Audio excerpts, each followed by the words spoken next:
Let's bring in now House Minority Leader Hakeem Jeffries of New York. It's great to have you on the show this morning. So tell us your thoughts about last night's debate. How did candidate Kamala Harris do?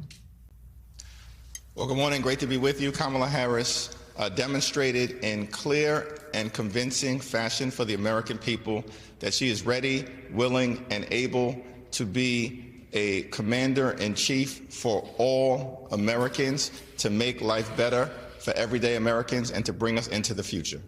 Okay. So, Leader Jeffries, let me ask you what I asked David Plouffe earlier, how she had a good debate. There's widespread recognition that she did better than Donald Trump, but how does it change the nature of the race? Well, it was a masterclass in being serious and substantive. It was a masterclass in style and strength at the same time.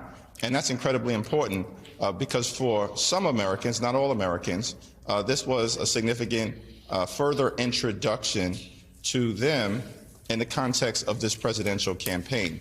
I think equally significant is that Vice President Harris continued to lay out a forward-looking agenda to build an opportunity economy, to lower costs, to grow the middle class, to stand up for small businesses and stand up for entrepreneurs and stand up for first-time home buyers in ways that will meet the needs of the American people. Donald Trump was stumbling, fumbling, and bumbling throughout the entire debate during his best moments and had no forward-looking vision for the American people. It was all backward-looking, and I think the American people are ready to turn the page. Leader Jeffries, there was a few moments last night where Donald Trump was pressed and noticeably would not give an answer. One, whether he would sign a national abortion ban. Secondly, whether he wanted Ukraine to win the war. And third, he refused to concede that he lost the 2020 election. And that, twinned with his rhetoric over the weekend, talking about the need to imprison those who have worked against him, in his mind, cheated. What is your degree of concern that were he to lose this election, he would inspire the kind of violence, maybe even more so, that we saw 4 years ago?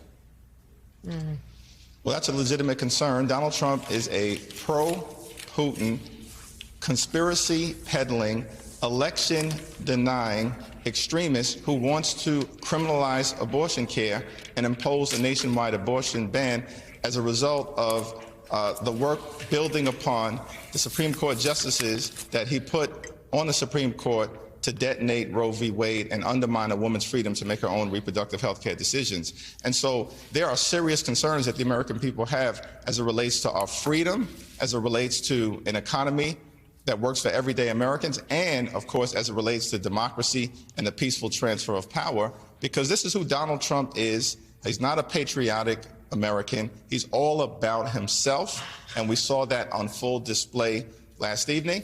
Kamala Harris is about the American people. Leader Jeffries, we saw earlier this year Donald Trump killing the strongest border security bill in U.S. history, even though it was drafted in the United States Senate by one of its most conservative members, Oklahoma's James Lankford. Yesterday morning, we heard Speaker Mike Johnson saying that he didn't want to shut down the federal government. He wanted to work with everybody and get a funding bill passed. Donald Trump comes out later in the day telling House members, Republican House members, not to support the bill unless he have some, bizarre measures jammed in there. What's your thought on that? And do you think the government will end up being funded? As House Democrats, we're going to work as hard as we can to make sure that we fund the government in a manner that meets the needs of the American people in terms of their health, their safety, their national security, and their economic well-being. At the same time, extreme MAGA Republicans, led by Donald Trump, are determined to shut the government down unless they jam Trump's Project 2025 down the throats of the American people. That's what this spending fight is all about. We reached a bipartisan agreement connected with the Fiscal Responsibility Act that was signed into law and had a support by the majority of Republicans last spring that set spending numbers for this fiscal year and for the next fiscal year. Right. Republicans have chosen to break their agreement. It's not even about that. I mean, with Donald Trump, just like last night, where, again, he continued the lie that hospitals kill, doctors kill babies who were born after 9 months. There's now the big lie that's being spread that Republicans want to stop illegal immigrants from voting. And they have to pass a bill to stop illegal immigrants from voting. It's already illegal for illegal immigrants to vote. So what is the purpose of this entire exercise? Well, that's correct. Donald Trump lies for a living, and they're lying about that. The Constitution does not permit non-citizens to vote in federal elections. That's clear.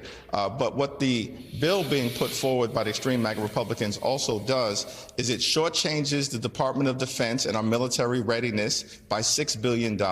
It cuts $12 billion from veterans' health care, and it also cuts funding to the administration of Social Security. And so what this is really about, in addition to their xenophobic lies that they continue to peddle, is that they want to extract extreme cuts that will hurt veterans, hurt the military, hurt seniors, and hurt the American people. And that's always been their agenda. All right. House Minority Leader, Democratic Congressman Hakeem Jeffries of New York, thank you so much for being with us. Thank you, sir. Thank you.